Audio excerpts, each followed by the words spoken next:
Olá, você que gosta do canal Resposta e você que assiste os vídeos do canal, eu te convido para se inscrever no canal e, se você gostou dos vídeos, dê um joinha aí para que o canal cresça e que esta mensagem possa chegar também a outras pessoas.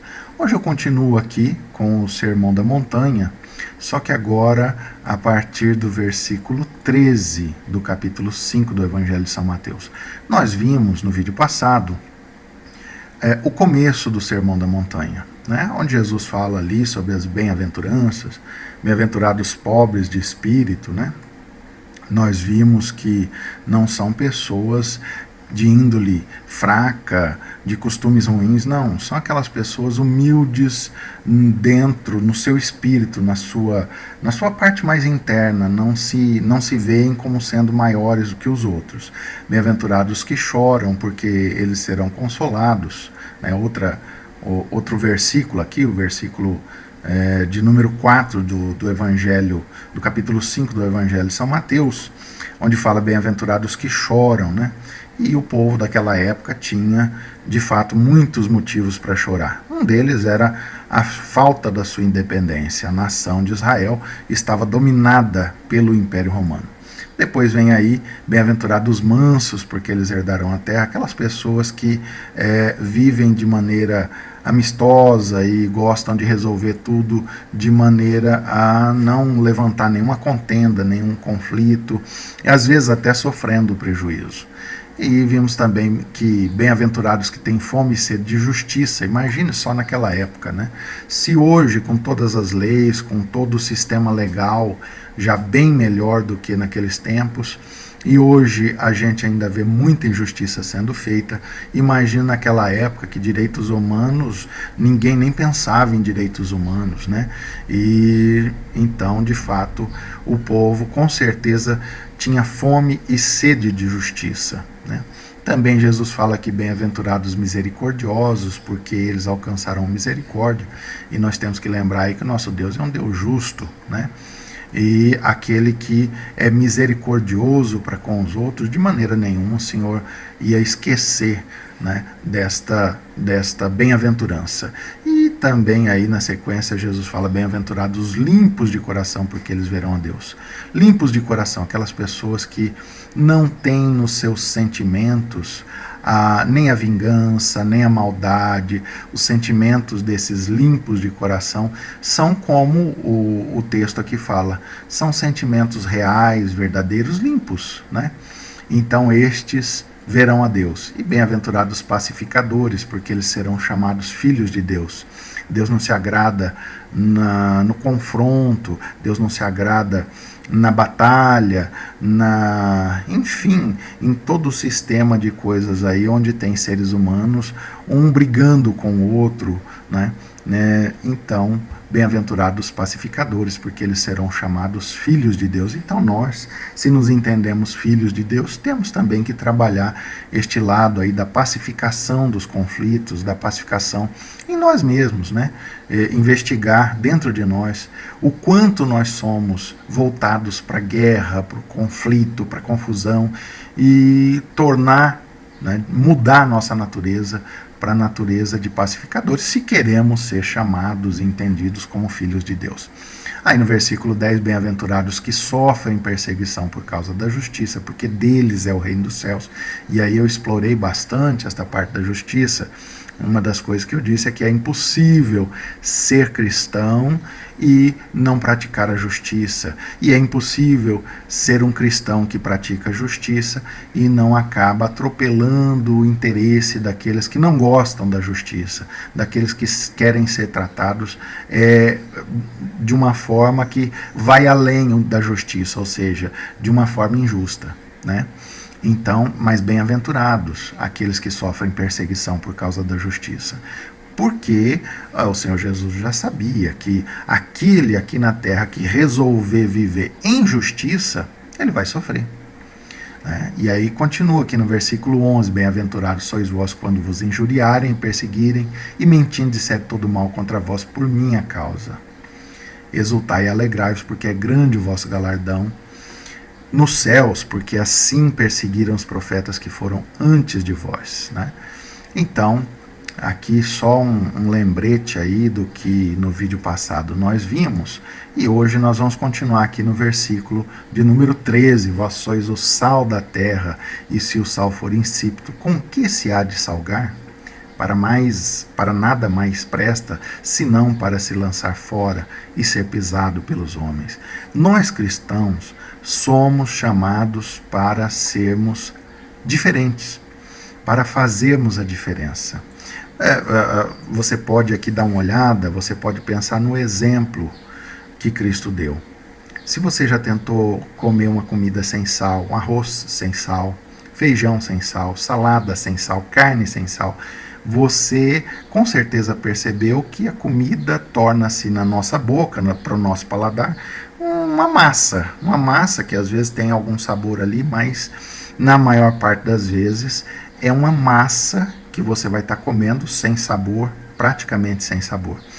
E o sal é o que faz a diferença. É claro que você pode acrescentar outros temperos, mas é o sal. A principal, a diferença mais essencial da comida é o sal. Você pode depois acrescentar a isso outros temperos, mas o sal é o principal. Então Jesus diz aqui no versículo 13, vós sois o sal da terra. Também não podemos esquecer que no passado o sal era o grande conservante usado nas carnes em geral, para a carne não estragar.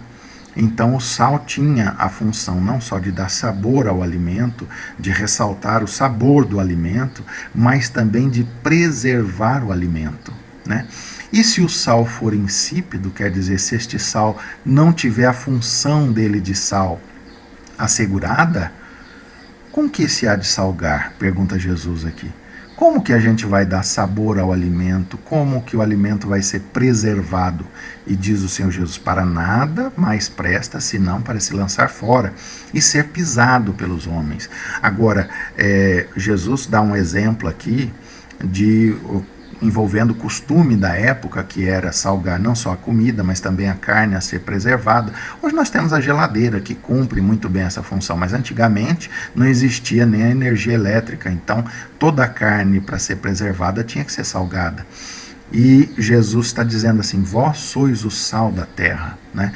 Nós que somos cristãos, ou seja, seguidores de Cristo, temos que ser a diferença no mundo. Enquanto o mundo caminha numa direção, nós não podemos seguir a correnteza, nós não podemos seguir no mesmo caminho, né? Se o mundo faz coisas erradas, o cristão ele tem que ser a diferença. Se no mundo roubar é uma coisa normal, para o cristão não pode ser normal. Se no mundo falar palavrão, xingar é uma coisa normal, para o cristão isso não pode ser uma coisa normal. Por quê? Porque senão nós seremos o sal insípido. Nós seremos o sal que não salga.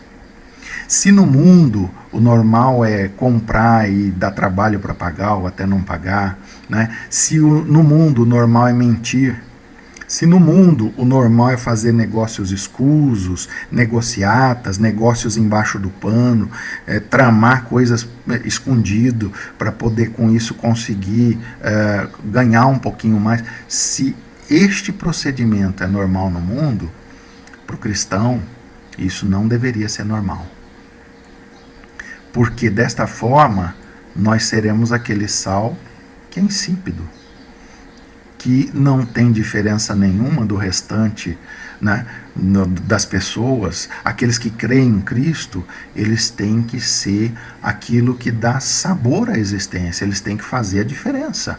Nós somos chamados para isso, né? Então, aquele que é um sal que não salga, que não preserva, ou seja, o cristão que não é um horizonte, uma direção para aqueles que, não sendo cristão, olhem para ele para nada mais presta, como diz Jesus aqui deste sal insípido, para nada mais presta senão para se lançar fora e ser pisado pelos homens. Por que ser pisado pelos homens? Em Malaquias 4,3 há um versículo que diz que o justo vai pisar o pó do ímpio. Então o cristão que não cumpre a diferença de ser cristão, ele será condenado junto com os ímpios. É isso que Jesus está falando aqui. E Jesus continua aqui: vós sois a luz do mundo, não se pode esconder uma cidade edificada sobre um monte. Né? Na cidade, as pessoas à noite acendiam, na antiguidade, acendiam lâmpadas, acendiam tochas. Então, de longe dava para ver que em cima de certo monte havia uma edificação, havia uma cidade, havia ali um aglomerado de pessoas. Por quê? Porque a luz é outra metáfora que Jesus usa aqui, que é impossível você esconder a luz, né, na escuridão. Né? É o que ele fala aqui na sequência: nem se acende a candeia e se coloca debaixo do alqueire, mas no velador, e dá luz a todos que estão na casa. Então, quando você, na antiguidade, quando se acendia uma candeia, uma lâmpada antiga, não se trata da lâmpada elétrica, né? Era aquela lâmpada que era alimentada com azeite, né? Então, quando se acendia uma lâmpada, o qual seria o normal? Você colocar no ponto mais alto da casa, para que aquela luminosidade fosse aproveitada por todos ali da casa, e não no porão da casa, e não no subterrâneo da casa. Né? Assim, nós somos chamados para fazer essa diferença, para sermos luz nas trevas. Então, por isso Jesus diz aqui: nem se acende a candeia, e se coloca debaixo do alqueire, mas no velador, e dá luz a todos que estão na casa. Assim resplandeça a vossa luz diante dos homens, para que vejam as vossas boas obras e glorifique a vosso Pai que está nos céus.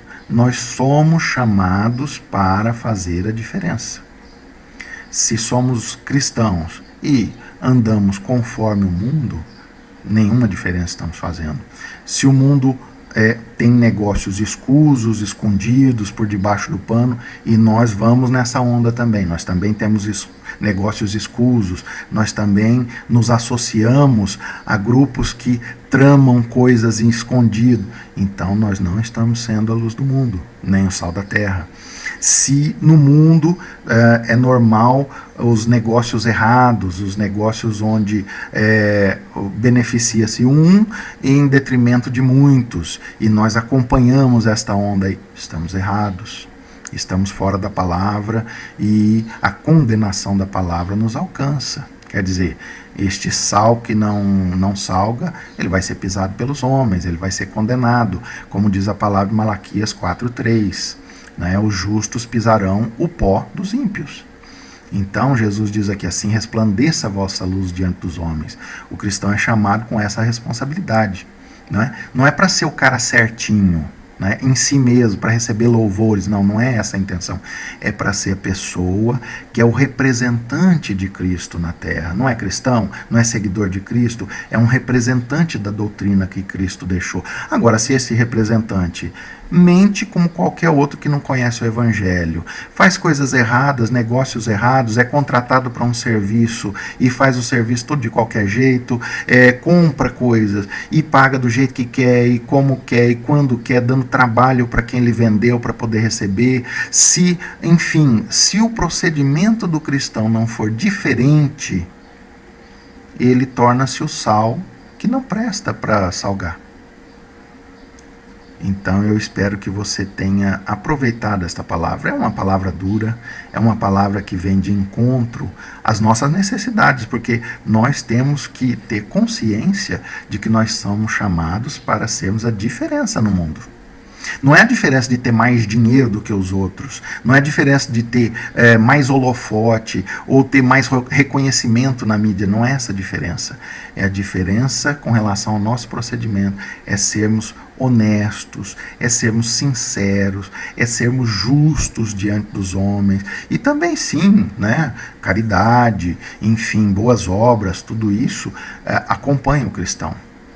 E assim estaremos fazendo a diferença.